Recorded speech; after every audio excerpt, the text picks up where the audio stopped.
నగర ప్రజలు మురుగునీటి వలన ఎటువంటి ఇబ్బందులు పడకుండా ఇప్పటికే పనులు ప్రారంభించిన మేజర్ డ్రైన్లను యుద్ధ ప్రాతిపదికన పూర్తి చేసేలా సంబంధిత కాంట్రాక్టర్లతో మాట్లాడి చర్యలు చేపట్టడం జరుగుతుందని సిటీ శాసనసభ్యులు ఆదిరెడ్డి శ్రీనివాస్ వాసు పేర్కొన్నారు.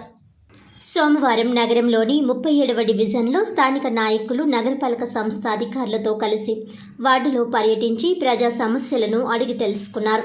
ఈ సందర్భంగా ఆయన మాట్లాడుతూ నగరంలో 37వ వార్డు 36వ వార్డును అనుసంధానం చేస్తూ మేజర్ డ్రైన్ను గత ప్రభుత్వంలో నిర్మాణం పనులు చేపట్టగా 2018 సంవత్సరం నుంచి ఆ పనులు ముందుకు సాగడం లేదన్నారు. ఈ పనులకు సంబంధించి నగరపాలక సంస్థ అధికారులు సమీక్ష చేస్తున్నామని చెప్తున్నప్పటికీ పనులకు సంబంధించి కాంట్రాక్టర్లకు బిల్లులు చెల్లించకపోవడం జాప్యం జరిగిందని పేర్కొన్నారు. ఈ అంశంపై సంబంధిత కాంట్రాక్టర్తో మాట్లాడి నెల రోజుల్లోపు ఈ మేజర్ డ్రైన్ పూర్తి చేసే విధంగా చర్యలు చేపట్టడం జరుగుతుందన్నారు.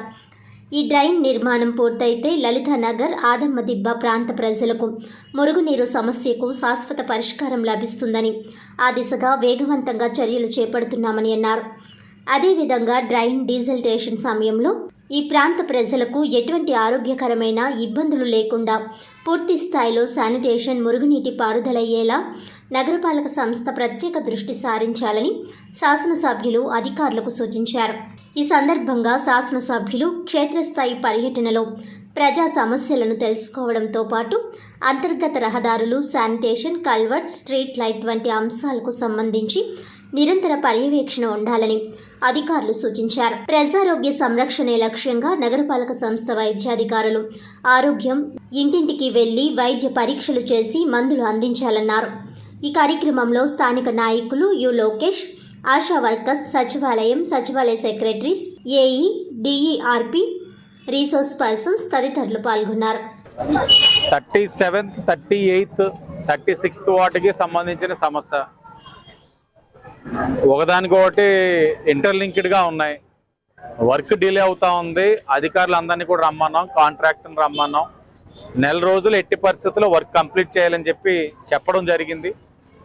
ఇది జరుగుతున్నప్పుడు శానిటేషన్ సమస్యలు ఉంటాయి. ఇక్కడ ఎక్కడికక్కడ వాటర్ నిలబడిపోతూ ఉంది, డ్రైనేజీల నిండా చెత్త ఉంటా ఉంది.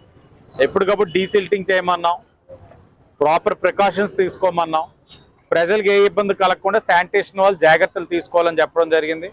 ప్రజలందరినీ కూడా కలిసి నెల రోజుల్లో పూర్తి చేస్తామన్నది చాలా అభద్రతా భావంలో ఉన్నారు, భయంలో కూడా ఉన్నారు. అవుతుందా ఈ పని అని భయపడవద్దు. నెల రోజుల్లో పూర్తి చేయించే బాధ్యత, సమీక్షించే బాధ్యత ఎన్డీఏ కూటమి మేము తీసుకుంటామని వాళ్ళకి భరోసా కూడా కల్పించడం జరిగింది.